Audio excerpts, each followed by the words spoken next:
Hi guys, welcome to another Wilderness Twins.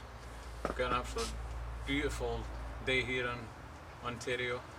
I thought I'd just do a quick video. Lately, I've been looking at a lot of YouTube videos on firearms.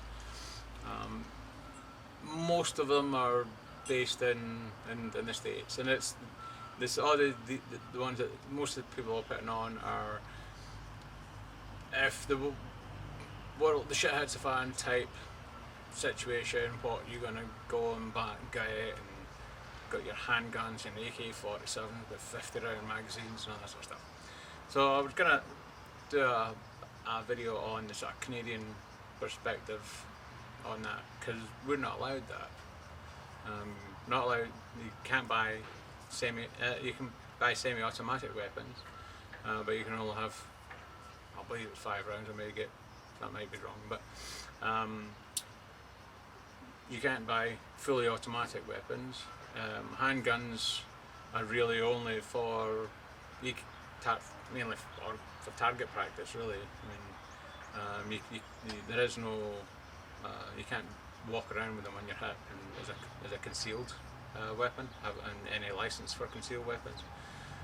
You can have handguns if you're hunting north of the French River, which is basically trucks going. Which is about at least 5 hours drive from here for me. Which I'm not gonna buy a handgun just for the sake of so I can use it 5 hours away from me. If you do want a handgun, it's like you can get 22s and all that sort of stuff and take them to a shooting range and practice, which is good. Practice when any firearm is what you're supposed to be doing. But I thought I should go over some of the firearms that I have, or at least the only firearms I have, and explain why I've bought them. All my guns here that I've got, they're all empty, which I'll show you. God, it's roasting here. They're all empty and they all have their trigger guards on, so everything's fully locked out because I'm near a school here, so I don't want anybody saying that I've got any firearms. So anyway, first of all I'm going to show you, this is 22. This is a Savage Mark II. Obviously the scope, this one's got the heavy barrel on it. As you see, it's all locked out. I'm not going to start showing you around. What I mean, the fire of this gun, so obviously the 22 long rifle. I like the CCI. These are the mini mags, copper plated, hollow point.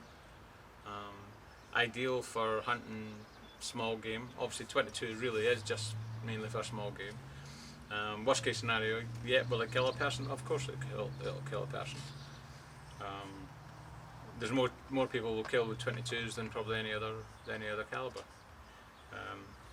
And somebody's probably going to put in a comment about saying that's a lot of rubbish, but I believe that is true. So anyway, synthetic stock, scope. This is a Bushnell.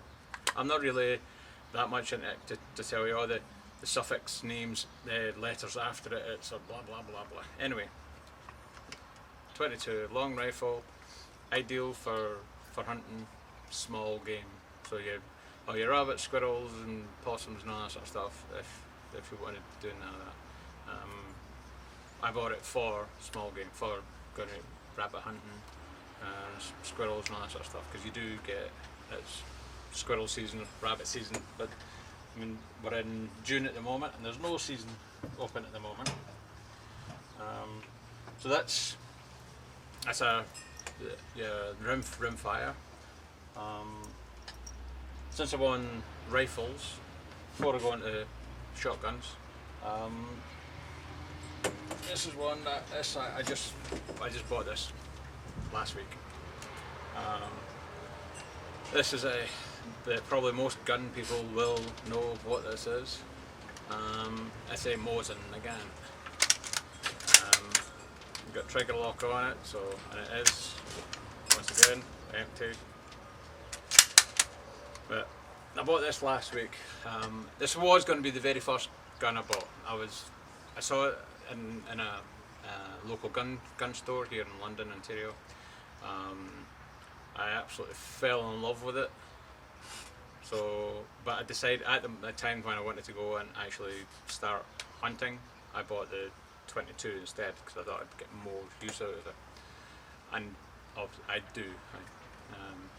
Now this is the caliber for this is a 7.62 by 54 R, which is rimmed. So it's a centre fire. Now the reason I bought this is because of the history behind it. It is a centre fire, so it is a big caliber bullet. So let me show you. That is the caliber for that's a 7.62 by 54. Big caliber, which is basically a 308 compared to that one, which is the 22. So a huge difference in the calibers. This is mainly, it's obviously I'm going to be using this down at range to get used to it. When I bought it, it comes with a full bayonet and all that sort of stuff. Doing a lot of looking at the history behind the Mosin again. One of the most prolific wartime guns. There was millions of these things made, 18-20 million of these things made. So they're all over the place. Only cost me $250 for this rifle. This one is a hex receiver, which is a little bit rarer. It's an early model of it. This one was made in 1932, refurbished in 1948. All the stampings are on it. Everything, all the serial numbers match all the way through, right from the butt plate to the trigger guard. Obviously, right the way through. It was in 1948. They went and obviously refurbished the stock, put on a post World War II stock. So there's no, we don't actually know if this was used in the war, because it's been put on a post World War II. There's a good chance it was. But anyway, the reason I bought this is obviously it's a high caliber rifle. I can go and hunt big game with it once again because of the round. I can't even. It's bigger than what they allow in southern Ontario for even going coyote hunting. It has to be a 275. Caliber is the biggest one they've got. So this is basically big game hunting. I have to go north of the French River, which I'll probably end up doing next year as a little trip. But my main reason for buying it is the history. I mean, beautiful gun, but I'm going to end up. I mean, it's got the shellac finish right from the manufacturer. It is worn slightly. I've cleaned it out thoroughly from all the cosmeline that they store it in. It's horrible stuff, but it wasn't bad. The barrel is in tip-top condition. It's absolutely stunning. So I'm looking forward to getting out and shooting this. So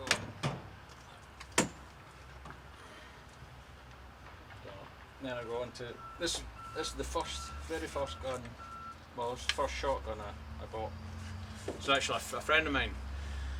This is a CIL single barrel shotgun. Once again, empty, trigger lock, so everything's above the law. I've got it's a rubber boot that you put over it as a recoil pad, and I've got the the shot to go in there, so I can just put 5 shot in there and I'm in going to the woods. 12 gauge shotgun. It's a single barrel.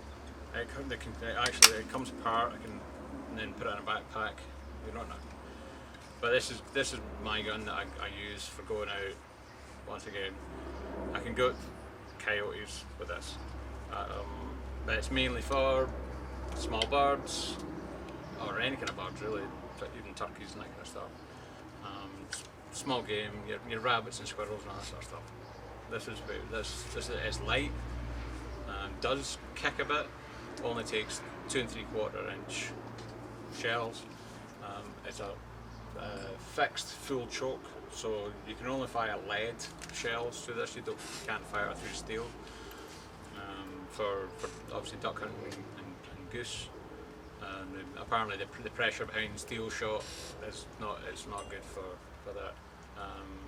If you use a fixed or a full choke with steel, it has to be for newer guns that you have a choke that you can put in that's specially hardened for that. But anyway, so that's it was kind of in a little bit of a rough shape. I fixed up some sort of small scrapes and there was a crack in it. So anyway, I got all pinned and fixed, and I did a little paint job on it for some sort of camouflage to help out there. And then pump shotgun. Now I've been once again empty, just to show you safe. This is probably my best shotgun I have. Remington 870. Absolutely love this gun. It's so versatile. Put different chokes in. At the moment it's a modified, put it back to modified, but I had a obviously turkey choke on it when I was doing turkey hunting.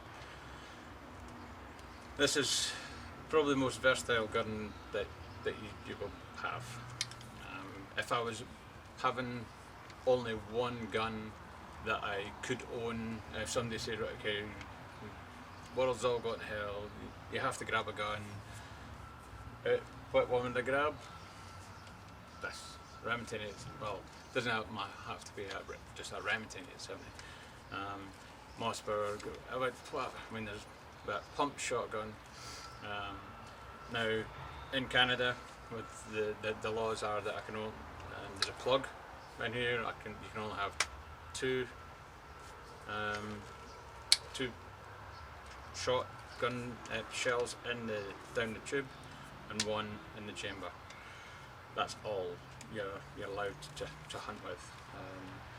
But if it came to it that shit was at the fan, and you take out the plug, and you can get another 2 in there. Most versatile because this takes 2 3/4 and 3 inch shells.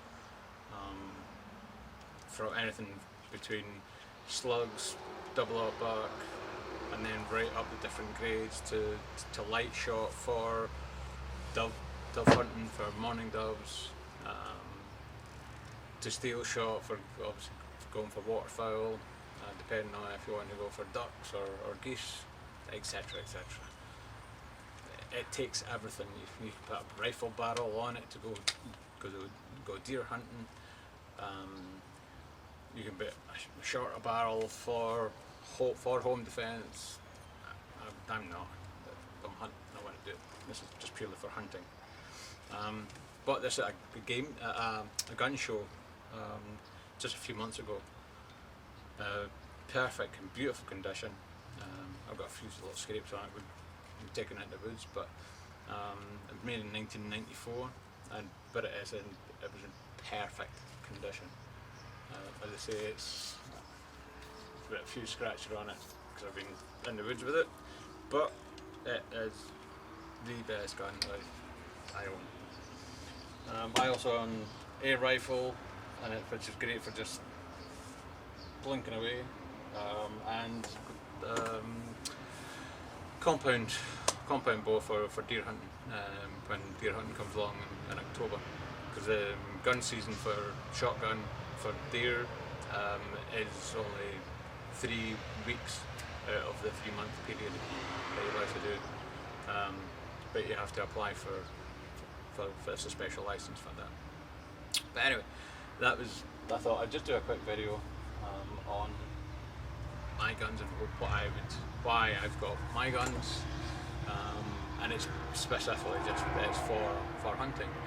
Do I think that the world's going to come to an end? No, I don't. We're all preparing for something could be happening, but no. If you're specifically going and buying guns because the world's going to end and you're going to end up going out in the streets and fighting off the army because they're coming to take your guns and run, you're going to lose. I mean, the people that's going, I'm stocking up thousands of rounds of bullets and all that sort of stuff. If you're shooting 1,000 rounds at people, guaranteed they're shooting 1,000 rounds back at you. Do you think you're going to survive that? No. This is the thing of being realistic. Is some people are just nuts on these things. No. Yeah, I've got guns. I keep them locked away. They're all got trigger locks. They're all locked in a cupboard. Or my ammo's locked away in a different place under lock and key. Can I get to them quickly? No. If somebody bashed down my door, no. If I think that suddenly all hell breaks loose, and yes, I'd be prepared and take all my guns would be fully armed. But I don't honestly think it's going to come to that. But we're all prepared. That's why I don't want to be called a prepper, but we're prepared for different situations. My main thing of buying these things, if I'm prepared to go hunting to get meat, if there's no supermarkets to get to because of the power grid's gotten down, and etc. etc. That's why I've got, and I've got enough ammunition to cope with that. I'm not going to war. But anyway, I'll probably get lots of comments on that. Oh, you're being unrealistic. Yeah, the world's coming to an end, and we have to go into the streets and fight the army and all that sort of stuff. Whatever. But this is mainly for my views on things and whether or not people agree with them or disagree. That's why we've got views, our own views. That's it. But I thought I'd put my comments on my reality of my own world of what I want. My wife also is good, learns how to use these. My wife is ex-military. My wife is ex-army. I wasn't in the army, so my wife knows how to use a gun. So if needs be, yeah, we can protect ourselves, but we don't need to go down that track. She's with me for preparing for. She makes all our canned goods and all that sort of stuff. We do that all the time. But anyway, I'm starting to ramble on a little bit. But if you want to make a comment on it, and even everybody that subscribes to our channel of the Wilderness Twins, please do a video on of any guns and why you have any. So I'm not tagging anybody. I don't really like doing that because it forces people to do videos that they've maybe not planned or want to do in the first place. But I'd like to see possibly some of our subscribers' views on their rifles and guns and why they've got them. Do they use them? Have they got them for home defence in case of a world's coming to an end scenario? Are they purely for hunting? What type of hunting do they like to do? Because some people like, it's the same with fishing, some people like to fish for a specific type of fish rather than all types of sea fishing, or did they go for carp, or did they go for bass, did they go for salmon, etc., etc. Put a little video on explaining what your plans are for your rifles and whatnot. As I say, I'm a pure beginner for when it comes to the knowledge of the different guns out there. These are basically a starter for me. But it's all down to what I'm able to hunt around this area, and that's what we're preparing for. That if it needs be, I go out hunting. I enjoy it, to go out hunting and learning to hunt, how to track the animals, what to look for, looking for the trails, etc., etc. And that's all knowledge, and the more knowledge you get, it's not just having a gun and you think, all right, okay, world's coming at an end, or we're going into an area, in a situation that we have to go out and procure our own food. I'm just going to walk into the woods and go and shoot a rabbit by chance. I was really quite surprised that when you go into the woods, and it's really difficult, because we don't have that real sort of facility back home in Scotland, where I'm from. There is no hunting as such, certainly not like they do in North America and in Canada here. So anyway, thanks very much for watching, thanks very much for subscribing. If anybody's new to watching our channel, please subscribe. We do all sorts of different types of videos. This is mainly just me, a talking video today, and just having a wee chat. So, nice summer's day. So what's better than getting a few guns out and just talking about a few guns. So anyway, thanks very much for watching, and have a great summer, guys. See you in the hunting season come October, September. Okay, talk to you soon. Bye.